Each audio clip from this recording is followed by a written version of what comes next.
स्वाभाविक है कि यह बात मुझे बताने की आवश्यकता नहीं है कि हमारा मन दो हिस्सों में बटा रहता है। एक जो नित्य अच्छा सोचता है, एक जो नित्य नकारात्मक सोचता है। सकारात्मक मन, नकारात्मक मन। आपको अनेक कथाओं, शिविरों या वक्ताओं की वाणी से, संतों की वाणी से सुनने को प्राप्त हुआ होगा कि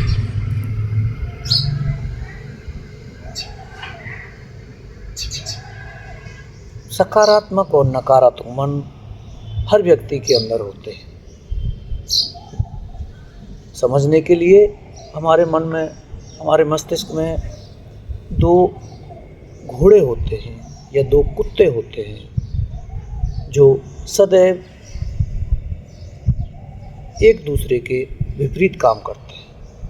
यह ठीक वैसे ही है जैसे हमारे कुछ मित्र होते हैं जो हमारा भला सोचते हैं, कुछ मित्र होते हैं जो हमेशा हमारी नीचा सोचते हैं, नकारात्मक सोचते हैं कि हमें कैसे नीचा दिखाया जाए। ठीक उसी प्रकार मैंने किसी संत को सुना था आज से 20 साल पहले।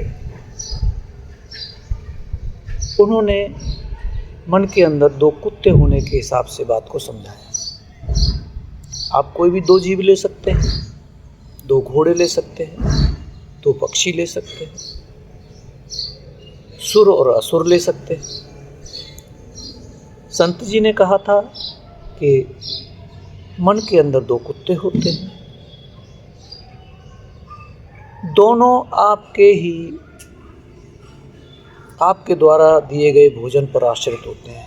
दोनों मन के दोनों कुत्ते परजीवी हैं आपके द्वारा दिए गए भोजन पर। अतः आपको समझ बिठानी होगी, समझना होगा कि किस कुत्ते को, किस जीव को ज़्यादा भोजन कराया जाए, अच्छा भोजन दिया जाए। आप जिस जीव को अच्छा और निरंतर भोजन देंगे वह बलिष्ठ और शक्तिशाली बनेगा, और जिसे नकारते जाएंगे, उपेक्षा करते जाएंगे, उसे कम भोजन देंगे, लापरवाही से देंगे, या फिर वह छीन झपट के खा ले थोड़ा बहुत, तो वह उतना बलिष्ठ और शक्तिशाली नहीं होगा।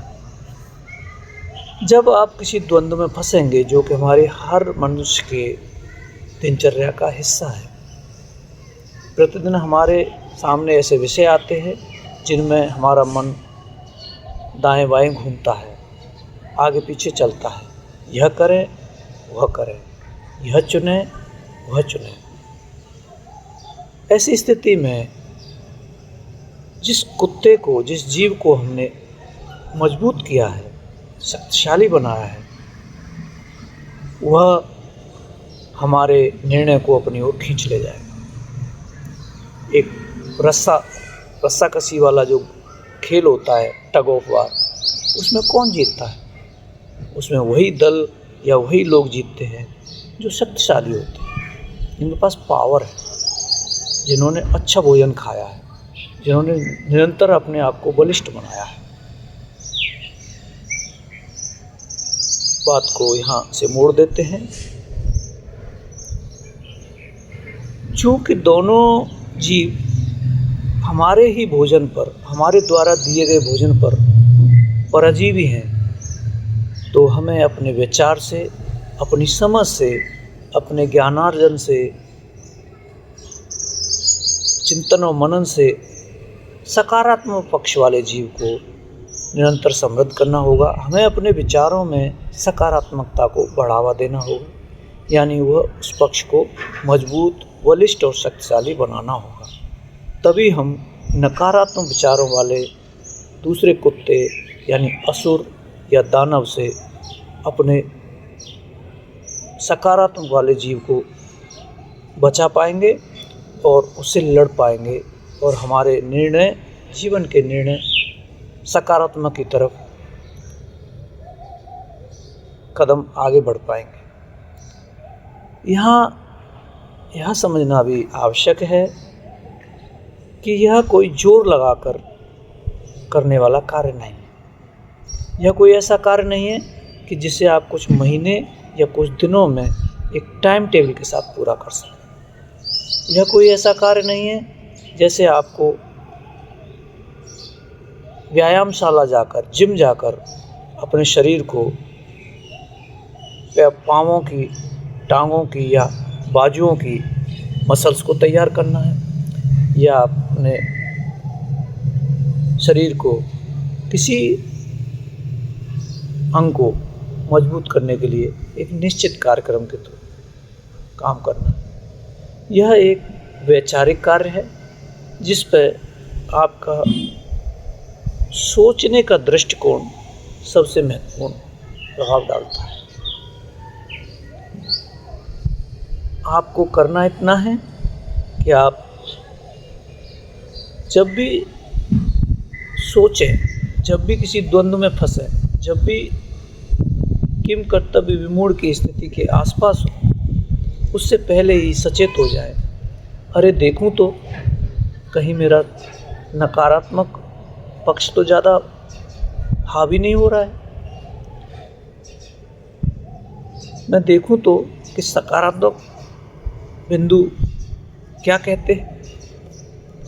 सकारात्मक बिंदु को बारीकी से अवलोकन करते हुए आप जब 1 बार, 4 बार, 10 बार निर्णय लेंगे, विचार करेंगे, तो धीरे धीरे यह आपके दीवार ऊंची होती जाएगी, सकारात्मक वाली दीवार ऊंची होती जाएगी और नकारात्मकता वाली दीवार जहाँ है वहीं रह जाएगी।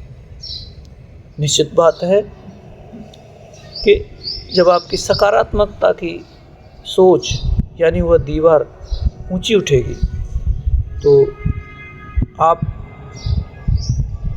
के निर्णय सकारात्मक होंगे। सकारात्मकता खुशी की ओर ले जाती है।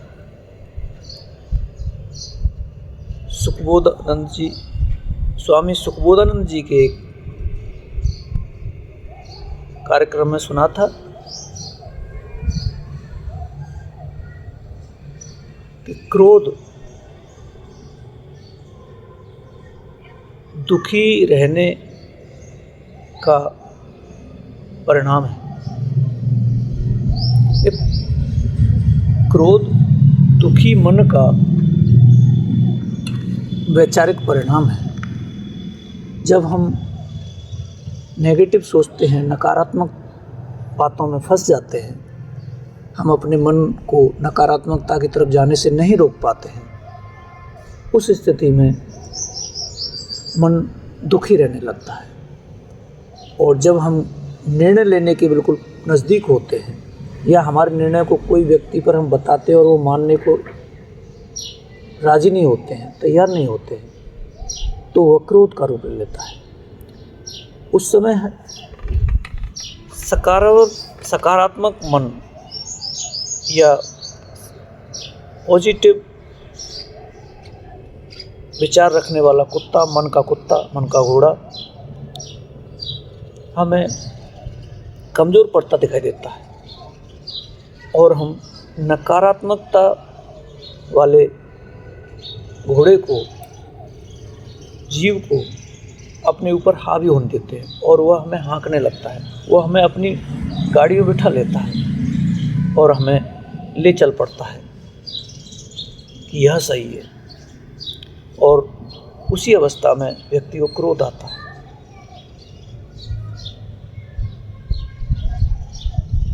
दुखी मन क्रोध की तरफ ले जाने का एक पड़ाव है। खुश रहना क्रोध से विपरीत दिशा में ले जाता है। यदि मन को खुश रखना है तो सकारात्मक सोच को पैदा करना होगा, सकारात्मक विचारों को पोषक बनाना होगा, उसे शक्तिशाली करना होगा। जब हम सकारात्मक सोचते रहेंगे तो नकारात्मकता हमसे दूर रहेगी और निश्चित रूप से हम मन को दुखी होने से, चाहे वो स्थिति और परिस्थिति कितनी भी विपरीत हो, हम अपने को रोक पाएंगे। जब मन दुखी ही नहीं होगा तो क्रोध नहीं आएगा, क्योंकि क्रोध एक अवस्था है, एक अवस्था से भी आगे कहें तो क्रोध एक स्फुटन है, एक प्रतिक्रिया की अवस्था है, क्षणिक अवस्था है। सकारात्मक विचार और सकारात्मक मन, सुखी मन क्रोध के बहुत निकट से होते हुए भी स्वयं को बहुत दूर पाता है, क्योंकि सकारात्मकता और खुलेपन की सोच के साथ मनुष्य इस विचार को मन में उतार पाता है, देख पाता है, उसे स्पष्ट दिखता है कि यह जो घटना है, यह जो अवस्था है, यह बहुत सारे कारकों के कारण उत्पन्न हुई है और किसी एक बिंदु को उस पर थोपना मूर्खता है। तो क्रोध का कोई प्रश्न ही नहीं उठता। इसीलिए क्रोध से एक सकारात्मक मन सदैव दूर रहता है। क्रोध में मनुष्य सिर्फ शारीरिक ही नहीं, मानसिक पीड़ा को भी झेलता है और दोनों को मिलाकर नकारात्मकता वाले जीव को, नकारात्मकता वाले घोड़े को, कुत्ते को पोषण मिल जाता है और अगली बार के लिए वह और भी मजबूत से हमारे सामने खड़ा होता है। हमारा ही मन हमारे शत्रु की तरह मजबूती से हमारे साथ घात करता रहता है। इसलिए सकारात्मक विचारों के माध्यम से स्वयं को धीरे धीरे व्यवस्थित करते हुए सकारात्मक सोच को मजबूत कीजिए, तो आप सदैव ही प्रसन्न रहेंगे। प्रसन्न चित्त, खुशी मन अच्छे निर्णय लेने में समर्थ होता है।